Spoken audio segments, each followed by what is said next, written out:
네, 여러분 반갑습니다. 경제학 그 이론에요, 미시 또는 거시경제학이 기본인데, 거대 회사가 소규모 혁신적인 회사를 망하게 하는 방법이 있습니다. 근데 그 방법은 독점금지법에 의해서 위법이에요. 위법인데 그 위법 행위를 했을 때 그걸 적발해서 무슨 수사하고 증거 찾고 어쩌고 하는데 벌써 조그만 회사는 망하고 없어요. 그 방법 중에 하나가 이 약탈적 가격 인하라고 하는 경쟁사를 죽이는 방법이 있어요. 약탈적 가격 인하.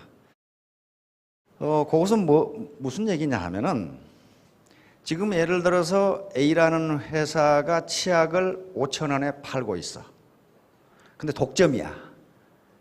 독점이면은 돈 버는 게 땅 짓고 헤엄치기이기 때문에 아무렇게나 만들어도 사요. 그것밖에 없다면. 과거 우리나라가 그랬죠. 그런데 어떤 혁신적인 중소기업이 5,000원짜리 치약을 2,000원에 팔 수 있는 방법을 개발했어. 그러면 이 중소기업은 혁신적인 기술이지만은 뭐가 부족하냐 하면은 자금력이 부족하고, 그 다음에 유통구조, 유통 라인을 장악하고 있지 않기 때문에 이걸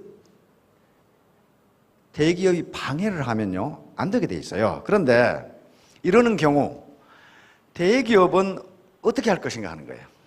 대기업은 자기가 지금 5,000원에 팔고 있는데 2,000원짜리가 나오면 경쟁이 안 되잖아요.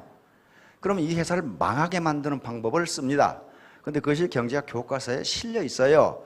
그것이 약탈적 가격 인하라는 방법입니다. 어떻게 하느냐 하면은, 요 중소기업에서 2,000원에 팔면은 자기 회사 제품을 1,000원에 팔아버려요. 1,000원에 팔아버려요. 그럼 어떻게 되나? 일정 기간 버티다가 이 중소기업은 망해버립니다. 망해버려요. 망해버리면 자기 회사 치약을, 새로운 치약이 나왔습니다, 그래서 10,000원에 팔아. 그 방법을 많이 써요. 미국에서도 그런 방법을 굉장히 많이 썼기 때문에 독점금지법에 그 항목이 들어간 거예요. 그러니까 밑에서 커나오는 놈이 있어서 장차 저 녀석하고 내가 경쟁할 위험성이 있다, 그러면 약탈적 가격 인하를 단행합니다. 어떤 노신사가 이 술을 거나하게 자시고 동네를 이렇게 걸어가니까 청년이, 아이고 할아버지 제가 좀 부축해 드리겠습니다. 그러니까 노신사가, 괜찮아, 그런데 저 흔들리는 전봇대나 좀 잡아, 그랬단 말이에요. 전봇대가 흔들리는 게 아니고 자기가 흔들리고 있는 거예요. 지금 현재 학자들이 현대 사회에서의 가장 전형적인 특징이 무엇이냐? 3가지를 이야기합니다. 하나는 맨 첫 번째 얘기하는, 지금 의견 일치를 보고 있어요. 3가지는. 하나는 변화입니다. 체인지, 변화. 그런데 변화를 얘기한 것은 지금부터가 아니에요. 벌써 한 3,000년 전에 그리스에서부터 그리스의 사람들도, 헤라클레이토스라는 철학자가 있어요. 우리는 같은 강물에 2번 다시 뛰어들 수 없다 그랬어요. 다시 말해, 왜? 강물이 계속 흐르잖아요. 그러면서 우리는 같은 사람을 2번 다시 안을 수 없다. 이게 세포가 100일이면 다 변한답니다. 뭐 안에 또 안 변한 것도 있긴 있지만은 평균적으로 100일이면 다 변하니까, 군대 가는 아들 안아주고 잘 갔다 오라 해가지고 휴가 나와서 안 오면 옛날에 안 왔던 그 아들이 아니에요. 전혀 딴 아들이에요, 그건. 이렇게 변화 속도가 빠르단 말이에요. 2번째는 경쟁이에요. 경쟁, 컴피티션, 경쟁이라고요. 치열한 경쟁이 벌어지고 있어요. 그리고 3번째는 커스터머에서 고객이야, 고객이란 말이에요. 그러니까 이 3가지 점에 있어서는 학자들의 의견이 일치해요. 그러니까 우리가 농경사회를 살아오는 게 한 3,000년 살아왔고, 산업사회, 18세기 중엽부터 산업혁명이 시작됐죠. 산업사회를 살아온 게 한 250년 살아왔는데 지식정보화 시대는 거의 10년밖에 살지 못했어요. 근데 벌써 학자들은 지식정보화 시대가 끝났고 창조시대로 넘어갔다고 이야기합니다. 그래서 우리 정부에서도 창조경제를 이야기하는 거예요. 지금 지식정보화 가지고 안 된다는 거예요. 그러니까 3,000년 동안 농경사회, 250년 동안 산업사회, 그리고 지식정보화 사회 10년. 그런데 벌써 10년이 이제 창조사회로 넘어갔다. 이렇게 되니까 워낙 변하는 속도가 빠르니까 세상은 변하는데 내 패러다임이 변하지를 않으니까 세상이 흔들려 보이고 전부 다 뭔가 잘못돼 보이고 그러는데 그것은 세상이 잘못된 게 아니라 전봇대가 흔들리는 게 아니고 내가 거기에 적응하지 못한다. 지금 그런 얘기예요. 그래서 가능하면 오늘 제가 하려고 하는 얘기가 바로 경단급심이라고 하는 건데 경은 두레박 경자입니다. 두레박. 샘에 물을 기르려면은 두레박이 있어야 되고 두레박 줄이 충분해야 샘에 물을 기를 수 있어요. 경단급심이란 말은 샘은 깊은데 두레박 줄이 짧다 그런 말이에요. 샘은 깊은데 두레박 줄이 짧다. 다시 말하면 돈이 없어진 게 아니고 자비 없어진 게 아니고 우리도 지금 우리 국민소득 GDP는 점점 커져요. 전체적인 GDP는 점점 커지는데 빈익빈 부익부, 다시 말하면 양극화가 진행된다는 것은 무슨 얘기예요? 긴 두레박줄을 가지고 있는 사람은 계속 물을 퍼올리는데 두레박줄이 짧아서 물이 없는 게 아니고 두레박줄이 짧다 그런 얘기거든요 지금. 자, 그러면 그런 측면에서 우리 두레박줄을 어떻게 길게 할 것인가 하는 문제를 지금 논의하려고 해요. 경단, 경자가 두레박 경자입니다. 그러냐 두레박줄이에요. 실사변에 썼으니까 두레박줄이죠. 두레박줄이 짧아서 깊은 샘에 이르지 못한다. 물을 깃지 못한다. 그런 말. 그러니까 돈이 없고 자비 없고 치즈가 없는 게 아니고 그것을 얻을 수 있는 두레박줄이 짧다. 다시 말하면 뭔가 짧다는 거예요. 뭔가 짧다. 자, 뭐가 짧은지 한번 봅시다. 처음 오신 분들이 있기 때문에 처음 오신 분들은 이런 생각을 할게요. 이 사업을 할 것인가 말 것인가. 나 같은 사람도 성공할 수 있는가. 그 다음에 어떻게 할 것인가. 자, 요걸 판단하시는데 다음 6가지를 가지고 판단하셔야 됩니다. 합법성, 이 회사가 합법적인가? 합법적은 지금요 불법적으로 하는 회사는 전부 사기 회사니까 그것은 수사 대상이 됩니다. 그러나 지금 특판조합이나 그 다음에 일반 방문판매조합 가입된 회사는 지금 합법적 회사들이에요. 그런데 설립이 합법적이라고 해서 사업 방법이 합법적인 건 아니에요. 사업 방법이 배팅이라든가 이런 것에 의해서 앞으로 남고 뒤로 미치는 경우가 많아요. 그래서 우리나라 토종 회사들이 미국 회사에 밀리는 겁니다. 배팅이라는 게 뭐냐면요 이런 거예요. 맹구가 자기 와이프 결혼기념일에 주기 위해서 100만 원짜리 반지를 샀어. 100만 원짜리. 아주 디자인이 아주 아름다워. 옆에서 직장에서 만난 영구가 그 반지를 보니까 굉장히 좋거든. 너 얼마에 샀냐? 100만 원에 샀다. 그래 내가 그러면 20만 원 더 줄 테니까 나한테 팔아. 그래 20만 원에 팔았어. 그래 120만 원에 받고 팔았어요. 맹구가 가만히 생각해 보니까 저녁에 와이프 갖다 줘야 되겠거든. 아까 그 반지 나한테 130만 원에 팔아. 130만 원에 팔았어. 영구가 그보다 좀 가치가 있을 것 같아. 그래서 야, 그 반지 나한테 150만 원에 팔아. 그래서 150만 원에 또 샀어. 근데 그 이튿날 맹구가 다른 놈이 200만 원 준다고 해서 팔아버렸어. 영구가 야, 그 반지 나한테 또 팔아. 그러니까 다른 놈한테 팔았는데? 그러니까 화를 퍼럭 내면서 야 임마, 그 반지 하나 가지고 너하고 나하고 돈을 얼마나 많이 벌고 있었는데 그걸 팔았냐 이게 지금. 계속 이런 멍청한 놈 말이야. 이게 배팅이에요. 이게 남는 것 같은데 계산해 보니까 제로섬 게임이 된 게 배팅이에요. 수당 준다 그러니까 쓰지도 않을 물건 잔뜩 사다가 베란다에 쌓아놓고 수당을 받았는데 물건값이 더 많이 나가. 이게 배팅이란 말이에요.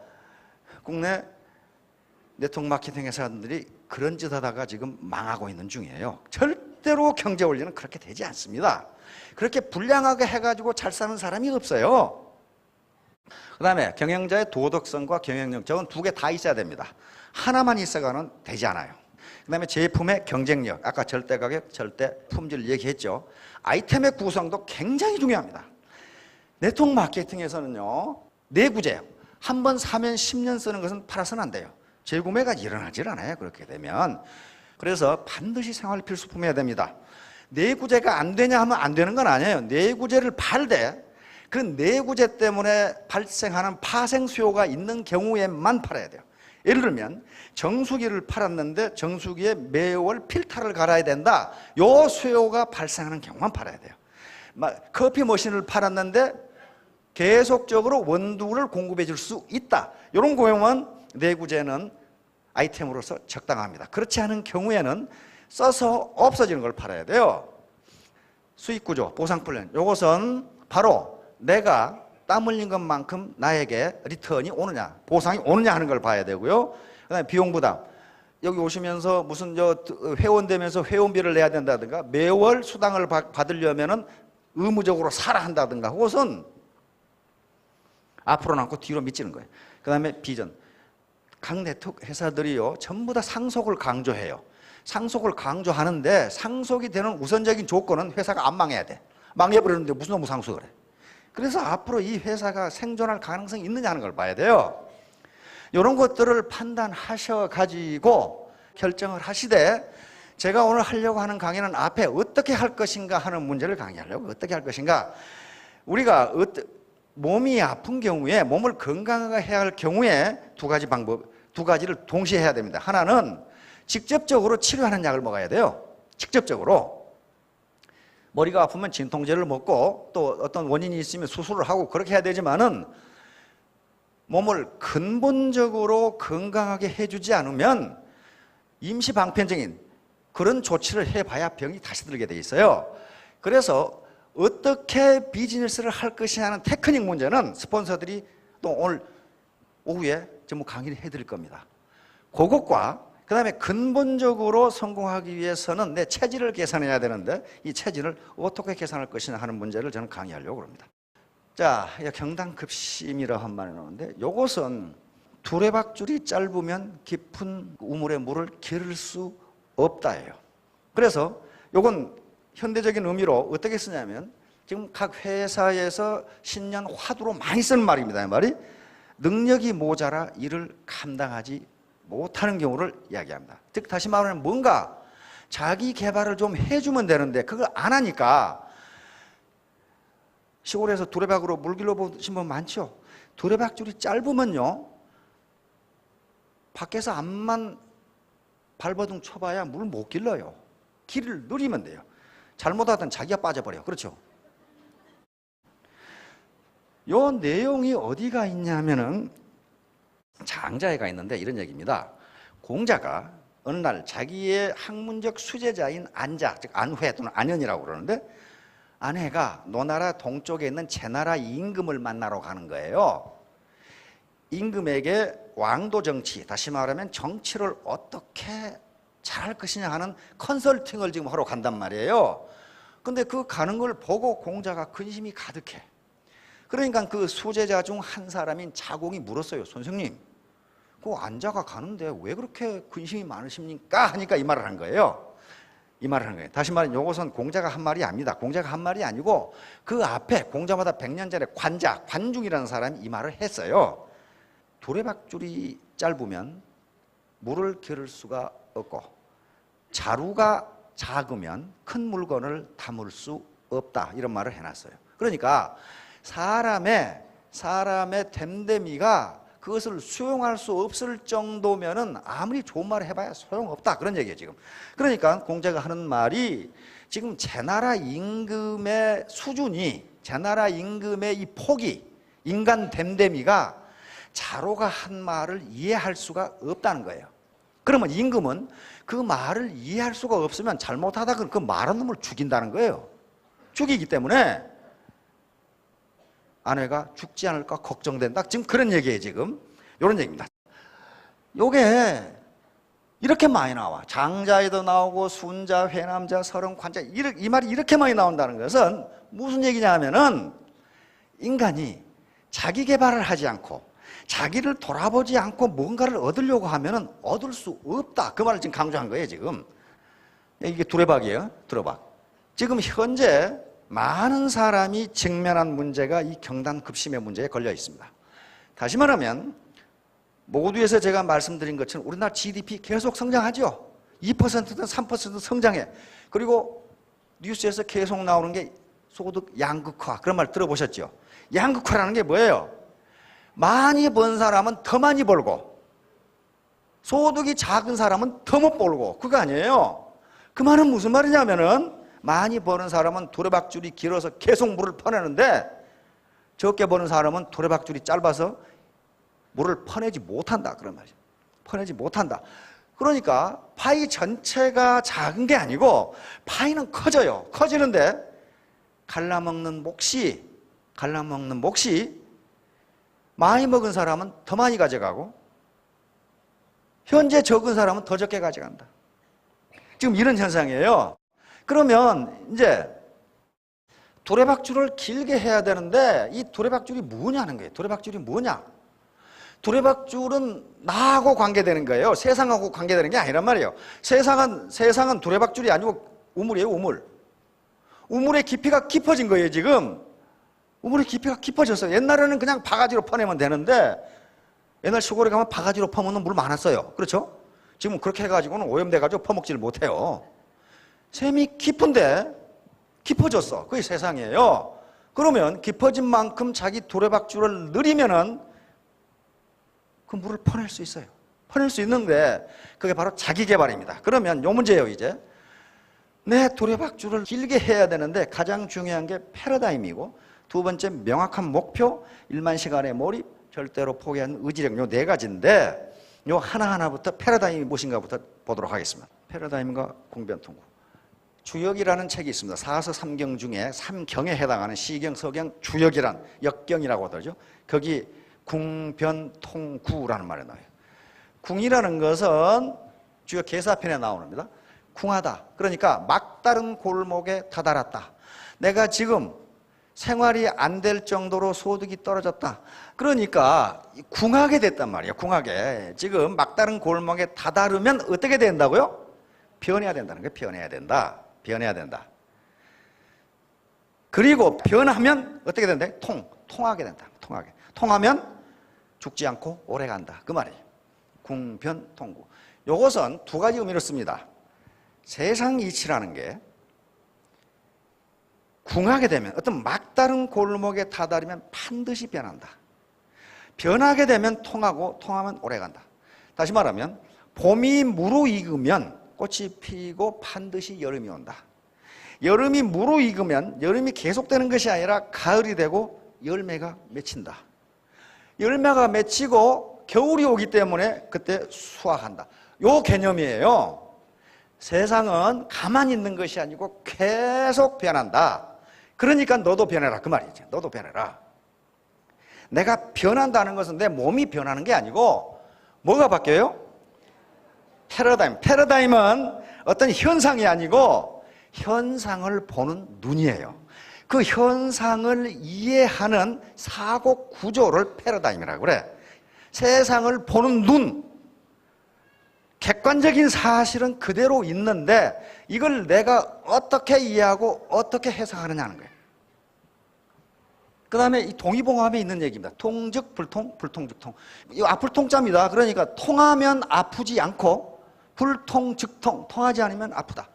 요건 인간의 몸도 그렇습니다. 혈액이라든가 인프액이라든가 기라든가 또는 음식물이 통하지 않으면 아프게 돼 있어요. 그러니까 한의학에서는 아프다 그러면 뭐가 불통인가를 먼저 찾습니다. 막힌 데가 있으면 뚫어지면 안 아프거든요. 변비라는 게 뭐예요? 먹은 음식이 통하지 않는 거예요, 지금. 그렇지 않아요? 그 다음에 이 콜레스테롤이 높다 또는 동맥경화라는 게 통해야 할 피가 안 통하는 거란 말이에요, 지금. 기가 막히는 것도 바로 기가 안 통하는 거예요. 기가 막힌다 그러죠?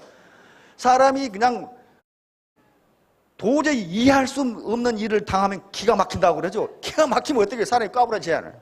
뭐가 안 통하는 거예요, 기가. 그러니까 통해야 된다.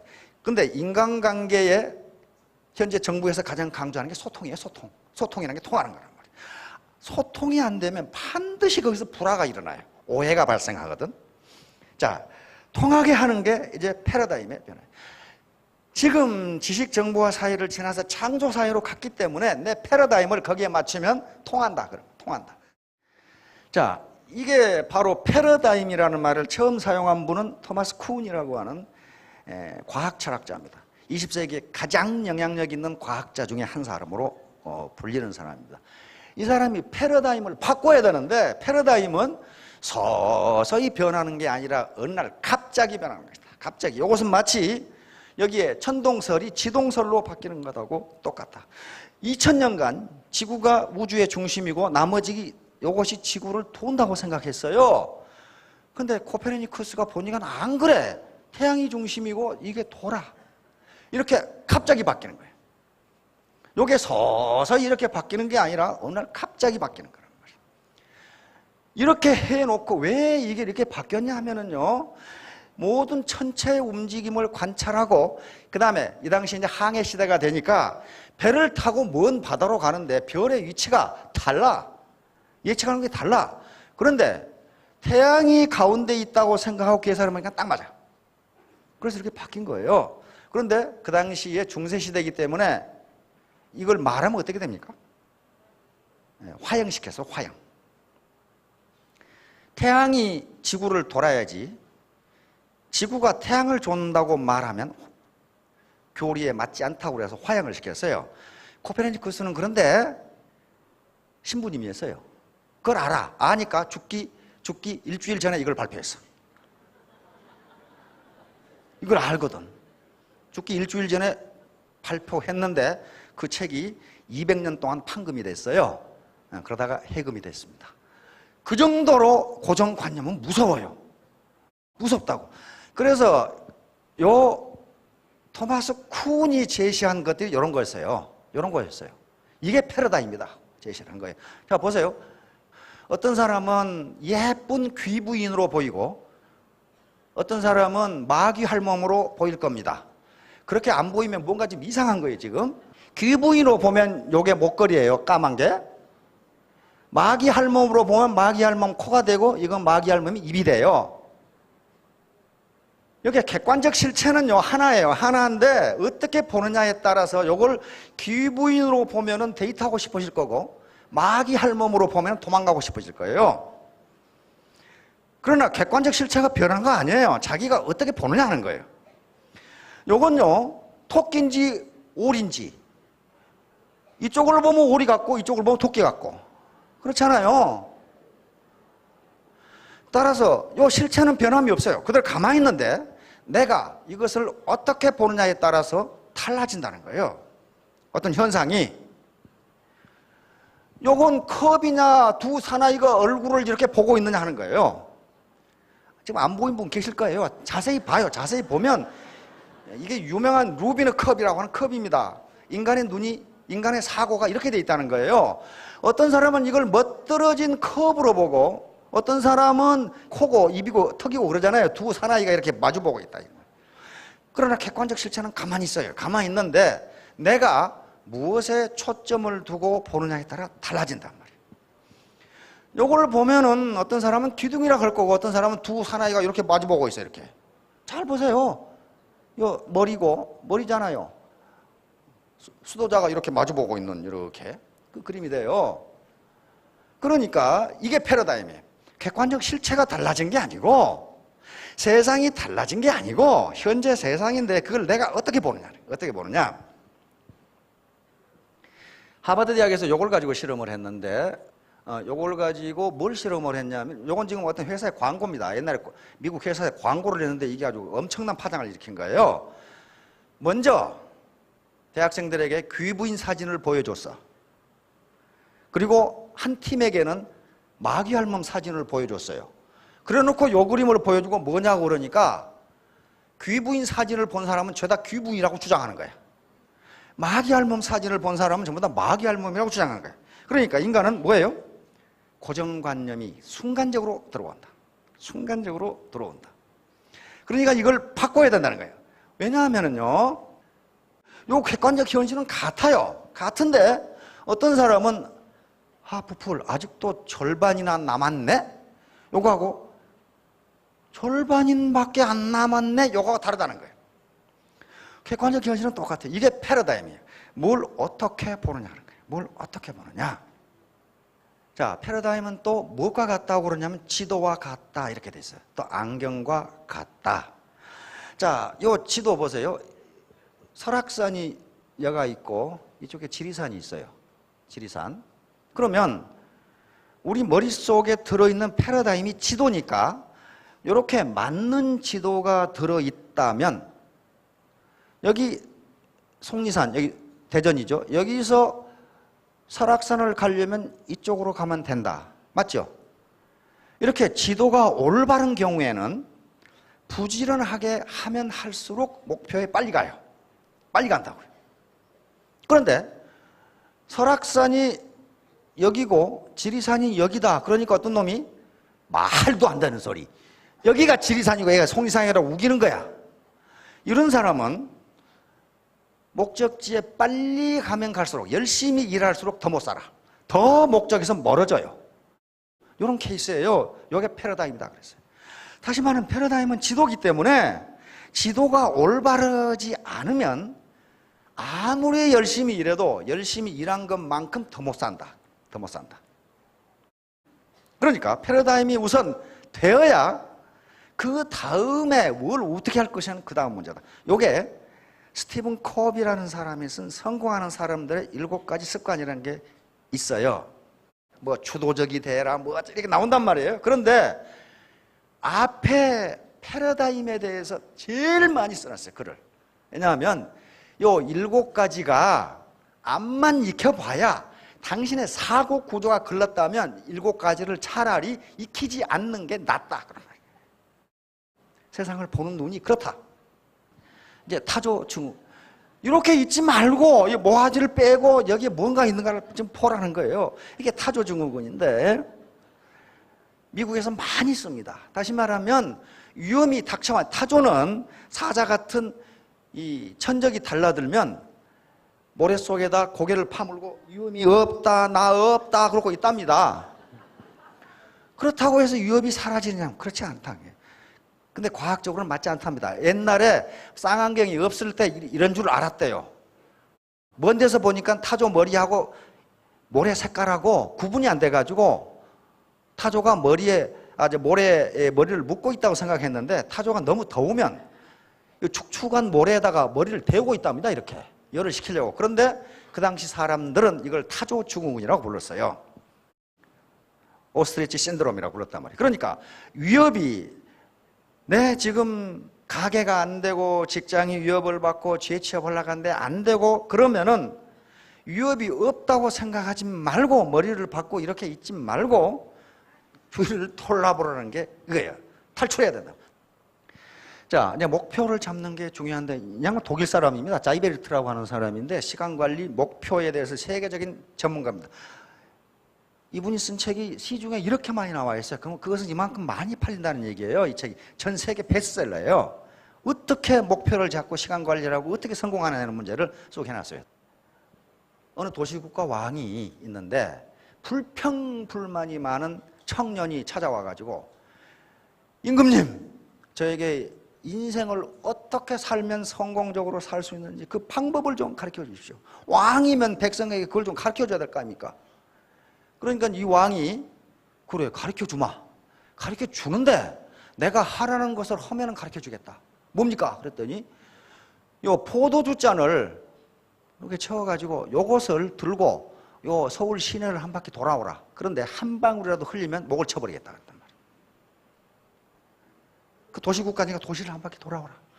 그러니까 이 청년이 땀을 뻘뻘 흘리면서 이 포도주 잔을 들고 도시를 한 바퀴 돌아왔어요. 돌아와서 임금님 한 방울도 흘리지 않고 가져왔습니다. 이제 말씀해 주셔야죠. 그러니까 임금님이 그래 시내를 한 바퀴 돌면서 술집에서 사람들이 술 먹고 노래 부르는 걸 들어봤느냐? 그러니까 못 들었습니다. 젊은 청춘 남녀가 연애하는 걸 봤느냐? 못 봤습니다. 장사꾼들이 장사하는 걸 봤느냐? 못 봤습니다. 그게 바로 성공의 비법이다.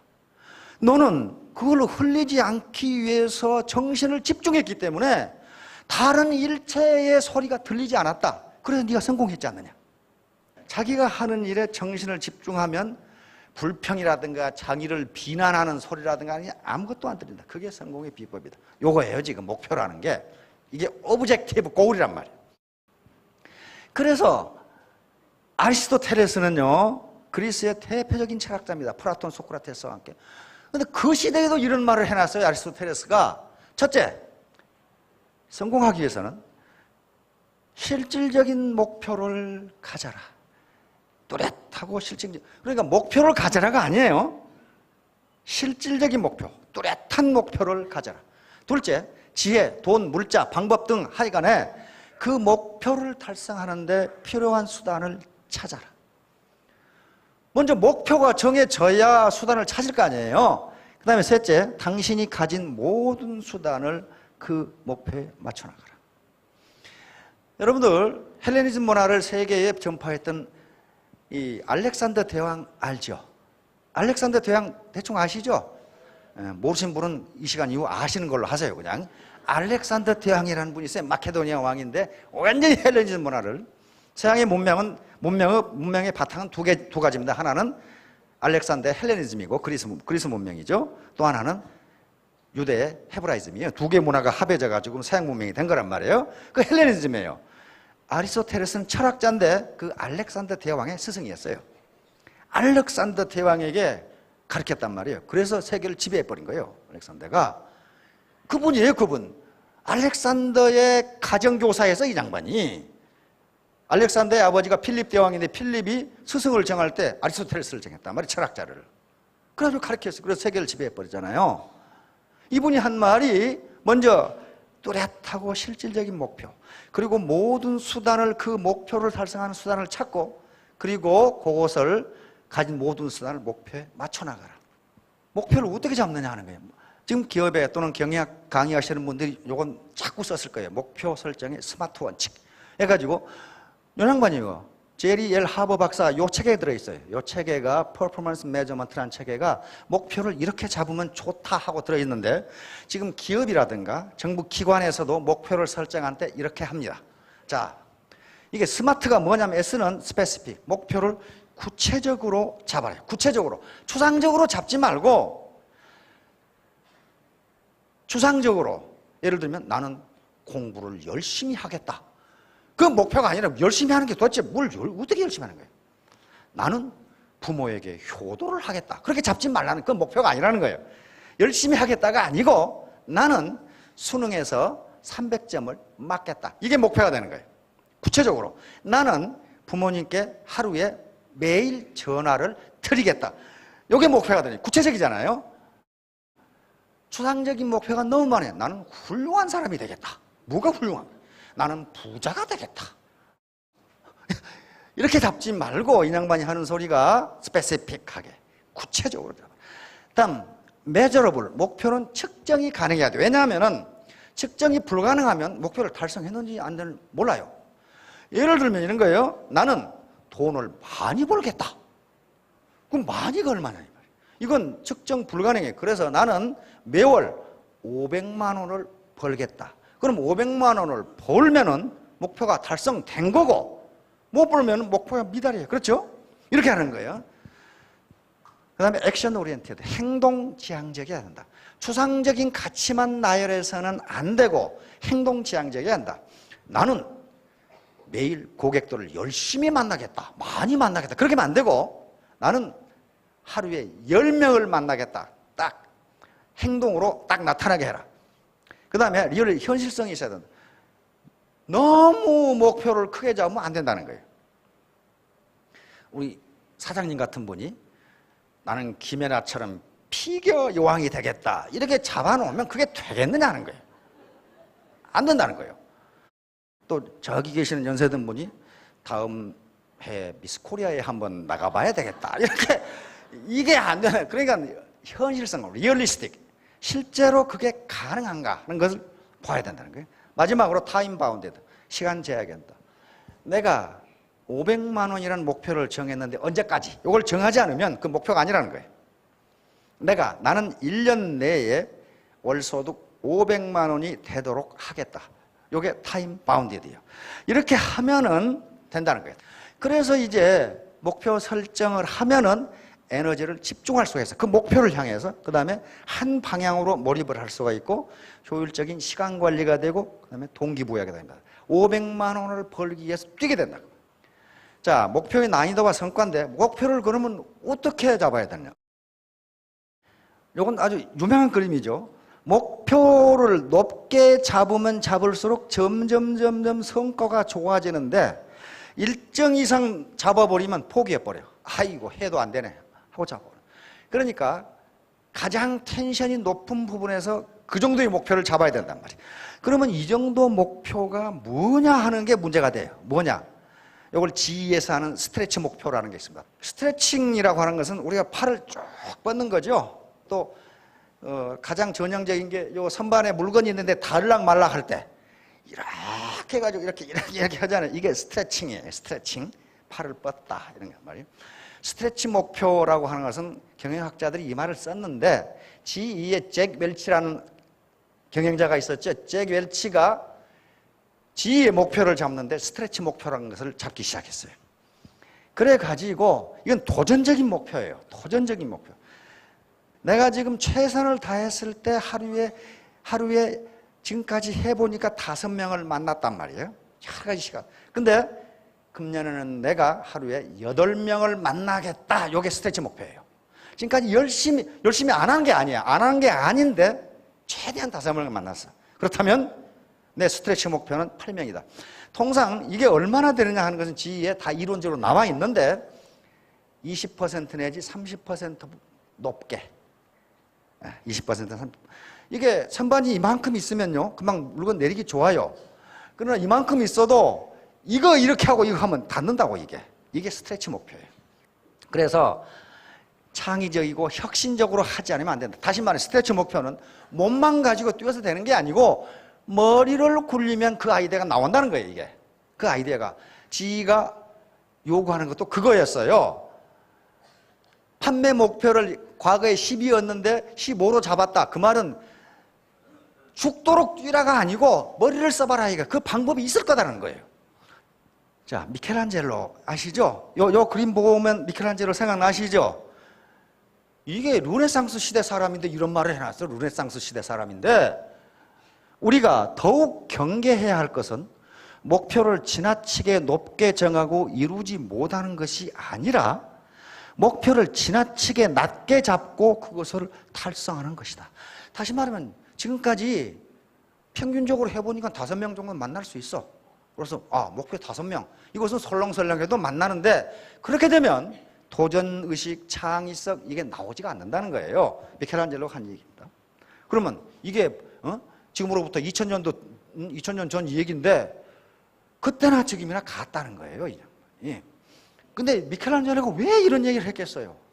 그림이라고 하고 조각이라고 하는 것들이 그냥 되는 게 아니에요. 그렇죠? 목표를 자꾸 하다 보니까 이런 생각이 나더라고요.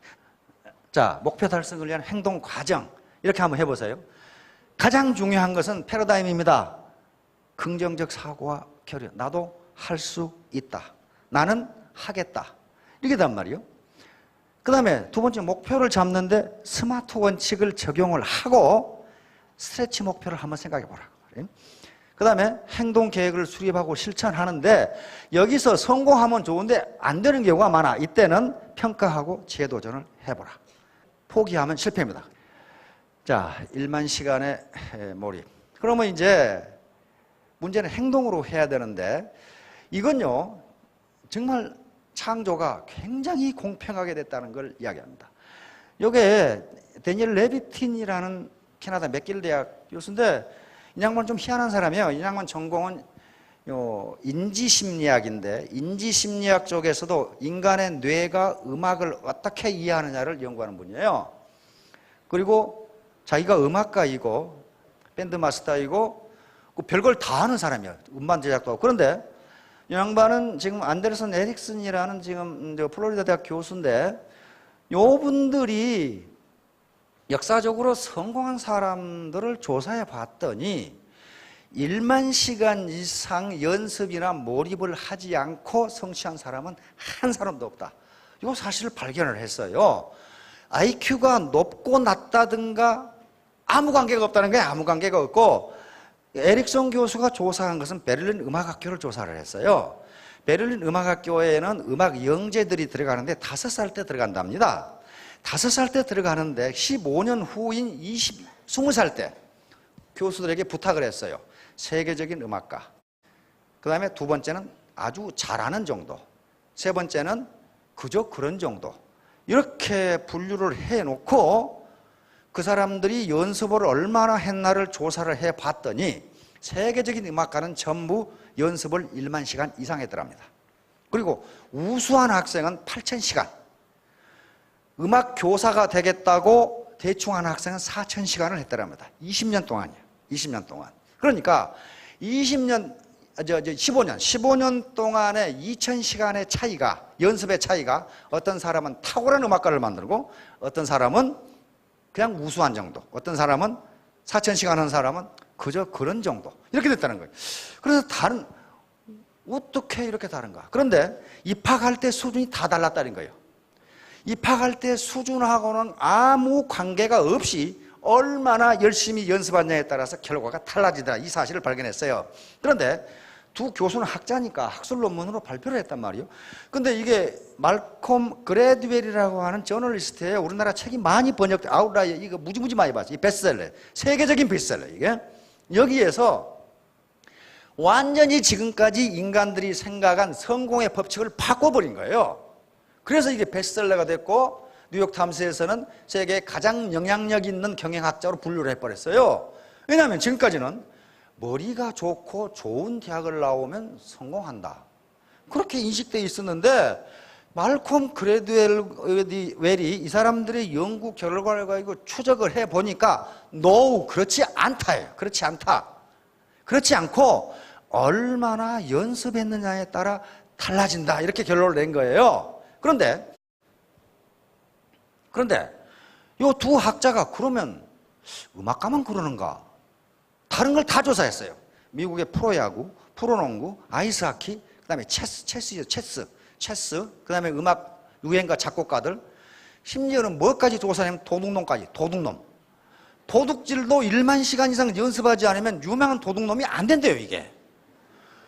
별걸 다 조사해요. 그러면서 레비틴 교수 인터뷰한 기사를 보면 그런 게 있어요. 1만 시간 이상 몰입한다고 해서 전부 다 성공하는 것은 아니다. 그러나 1만 시간 이상 연습하지 않고 몰입하지 않고 성공한 사람은 한 사람도 없다. 지금까지 예를 발견 못했다 그랬어요. 그러면서 1만 시간 이상 노력한다고 천재가 되는 것은 아니지만은 1만 시간 이상 노력하지 않은 천재는 없다 그랬단 말이에요. 그러니까 적어도 성공하기 위해서는 어떤 분야에 1만 시간 이상 몰입하지 않고는 못한다 그랬어요. 이 양반들이 얘기하는 건 몰입이에요. 몰입. 아까 포도주잔을 들고 도시를 돌았던 그 젊은이처럼 다른 것들이 안 보여야 된다는 거예요. 우리의 가장 큰 약점은 포기하는 것이다. 성공하는 가장 확실한 방법은 항상 한 번 더 시도해 보는 것이다. 왜냐하면요, 에디슨 학력이 어떻게 됩니까? 아마 초등학교 3개월이거든요. 3개월 만에 쫓겨났어요. 그 당시 선생님이 목사님이었어요. 목사님인데 에디슨 엄마를 불러가지고 내가 세상에 선생 오래 했지만 이렇게 머리가 둔한 애는 처음 봤다고 그랬거든. 뭐 때문에 그랬냐면은 선생님이 그랬어요. 물과 불은 반대라고 그랬거든. 물로 불을 끈다 그랬어요. 그러니까 에디슨이 질문을 했어요. 뜨거운 물도 뜨겁고 불도 뜨거운데 왜 반대냐 이거야, 같이.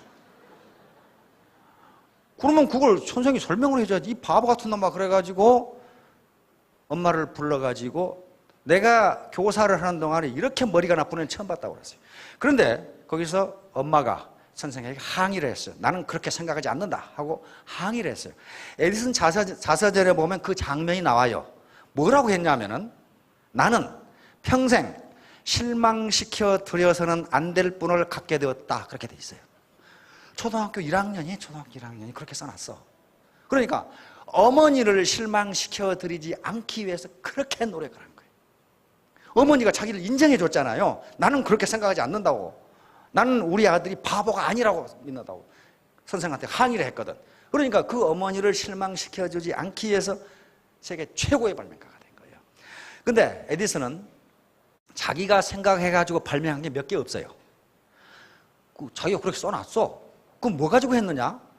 어떤 사람이 실험하다가 안 된다고 내버린 것 가지고 했어요. 근데 그거 조금만 더 하면 되는데 그러면 안 한다 이거야.